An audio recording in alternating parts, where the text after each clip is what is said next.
Welcome to NEWSFEED on Trust TV. I am Sumaya Abubakar, taking you through the stories trending online that people are talking about and sharing around the globe today.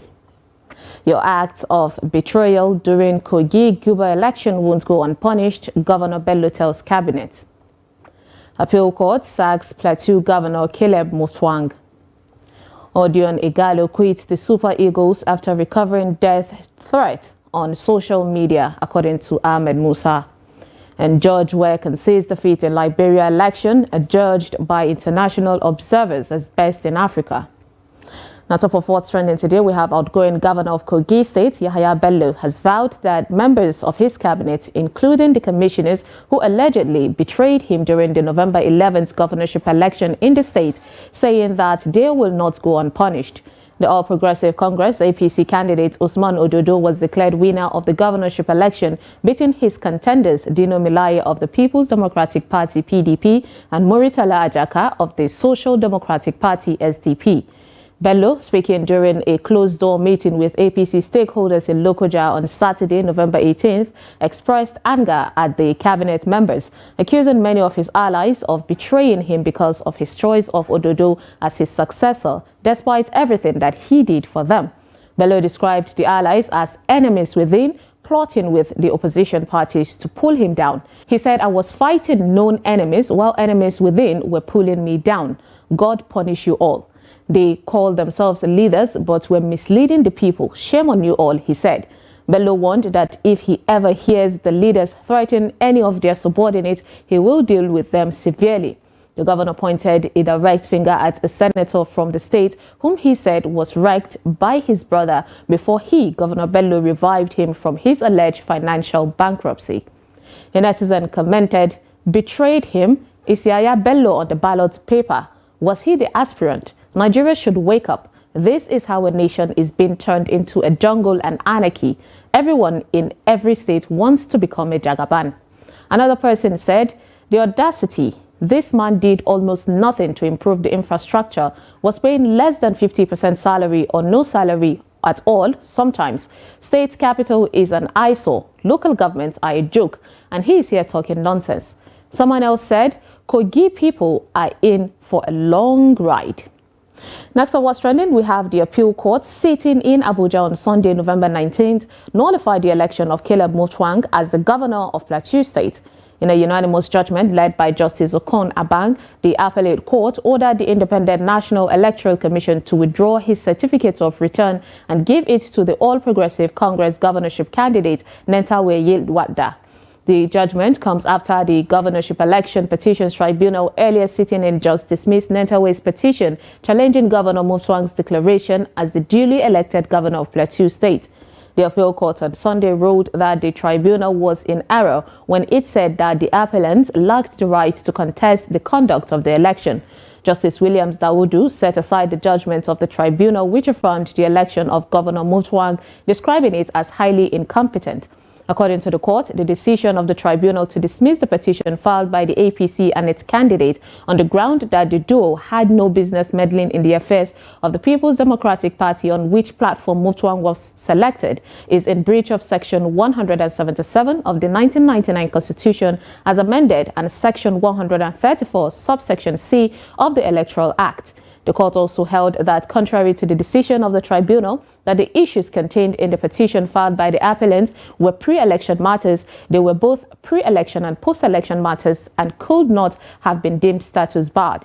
Now, citing Section 177 of the Constitution, the panel noted that Mutfwang was not validly sponsored by the PDP during the election. It held that the party violated the court order that a valid Congress be conducted in the 17 local government areas of the state by conducting Congress in only 5 local government areas of the state, and as such is a nullity. A netizen said, "So this is the level now. Court now determines the winner of the elections in Nigeria, not people's vote again." A lady said, "This is oppression and injustice.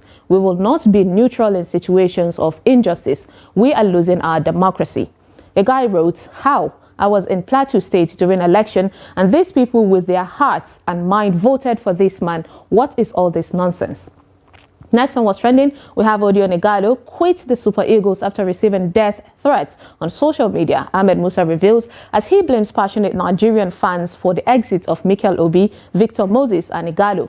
Super Eagles captain Ahmed Musa has blamed the passionate Nigerian fans for the decision of Mikel Obi, Victor Moses and Odion Igalo to quit the national team early. Speaking ahead of Nigeria's match against Zimbabwe in a matchday 2 World Cup qualifier at Stade Huye in Butare, Rwanda, Musa opened up about the circumstances surrounding the retirement of the trio. We have a lot of players who should not have retired from the team when they did, but it was what the media reported that forced them out, Musa said. As you can see, we still need someone like Mikel Obi in the team. We still need Victor Moses. It is not all about young players in the team because you need players to take them along, but right now we don't have that.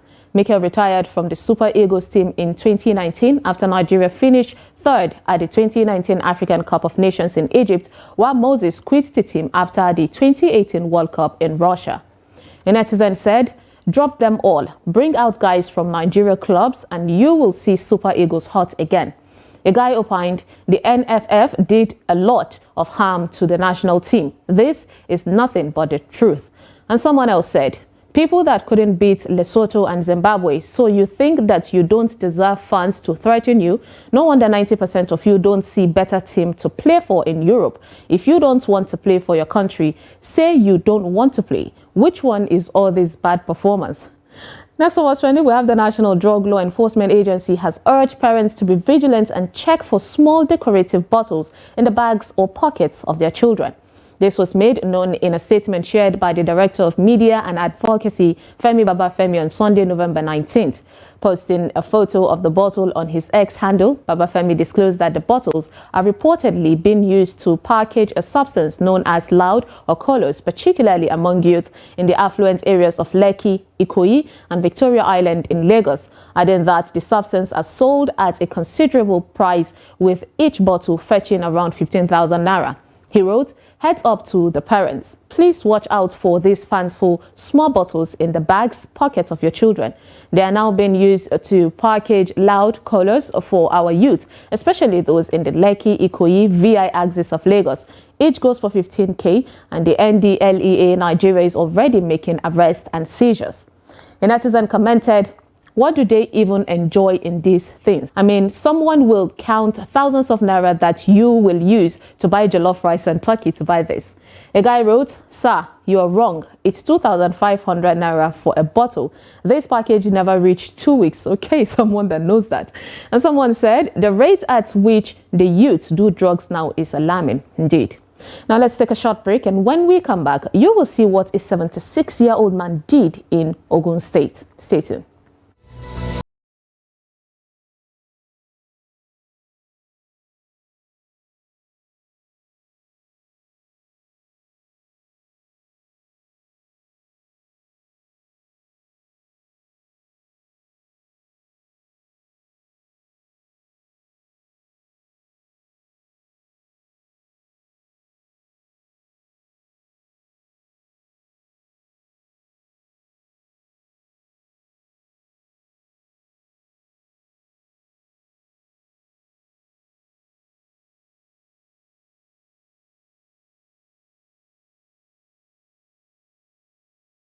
Defense Corps NSCDC have arrested a 76-year-old man, David Ogunsawo, in Abeokuta for allegedly raping and impregnating a 16-year-old girl. The Commissioner for Women Affairs and Social Development in Ogun, Adijat Adeleye, who confirmed the arrest, told newsmen in Abeokuta on Saturday, November 18, 2023, that the septuagenarian would be arraigned to get justice for the victim. The arrest of the aged culprit was facilitated by the Community Development Initiatives located at Ajisebutu House, Oba Adenaya Street, Itamarun in Ijebu, Imusin, led by the Executive Director, Igbodipe Olumide Fidelis. Upon findings, it was discovered that the young girl, whose identity is undisclosed, was already 5 months pregnant, she said. She expressed worries about the increasing rate of sexual abuse in the country and appealed to victims to always speak up. The commissioner also called on parents to stop withdrawing rape cases from the law. Parents are advised to report cases of violation of their children and wards to the police and not withdraw such cases until justice is served, she said. Withdrawing cases of violation from the law serves as an impetus for the perpetrators to continue in the crime. Over time, it has been established that collective action and a unified stance against despicable acts are crucial to safeguarding children and bringing perpetrators to justice, she added. A netizen wrote, "Ogun needs to be cancelled. Every evil thing is from Ogun." A lady opined, "You that is supposed to enjoy your old age with your children and grandkids, it is prison that you choose to spend the rest of your life." Another person said, "I think the man used juju because there is no way that this old man will overpower a 16-year-old girl." Next on What's Trending is singer Abiola Ahmed Akimbi, popularly known as Bella's mother, has asked the police authorities to release the remains of his late friend Ilerioluwa Aloba, popularly known as Mohbad. In a post on X, popularly known as Twitter, late Saturday, Smoda expressed concerns over the prolonged delay in the release of Mohbad's body, which has been held for autopsy for the past 2 months. He also added that the police needed to fast-track the process and release the body to facilitate a dignified funeral arrangement, calling for the prompt disclosure for the autopsy result. Mohbad's father replied this with a warning video, and he said nobody should take Mohbad's body yet for burial without his authorization. Take a look. Hello, brethren. I've been hearing say maybe some people want to go and carry Mohbad's body. Please, when this boy dey alive, it's my son. When he still go, he still retain my name. Nobody should go there to take his body. Please, I beg you now, people. I beg everybody, every one of you. If they want to do anything there, I will be the one to authorize them. Nobody should go and carry Mohbad's body from there.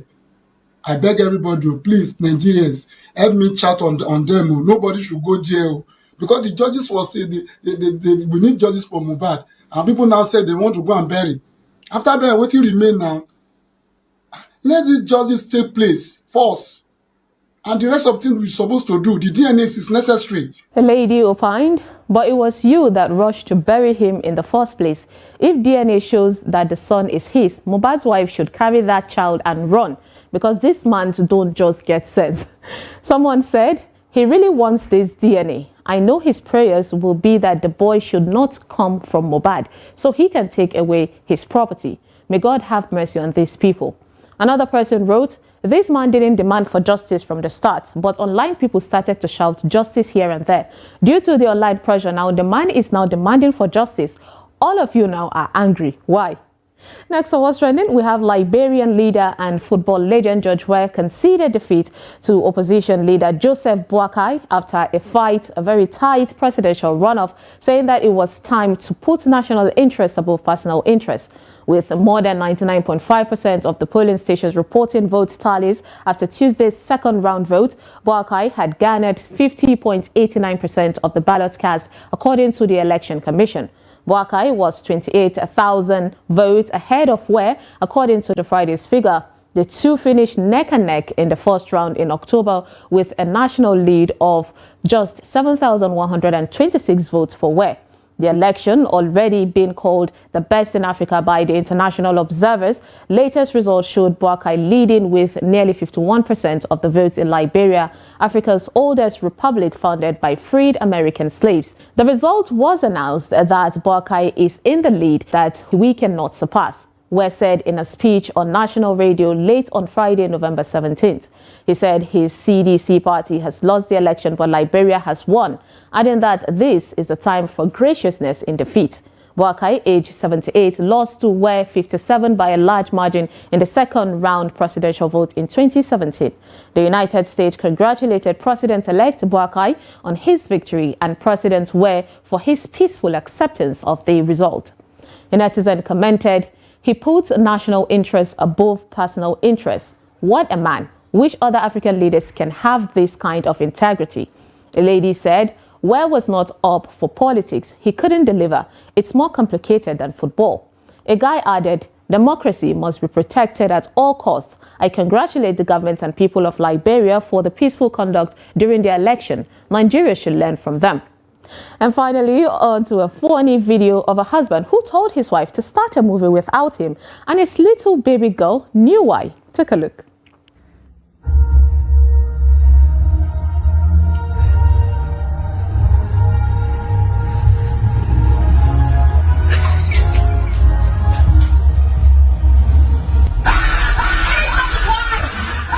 Now that baby was like, not today, guys. I'm out of there.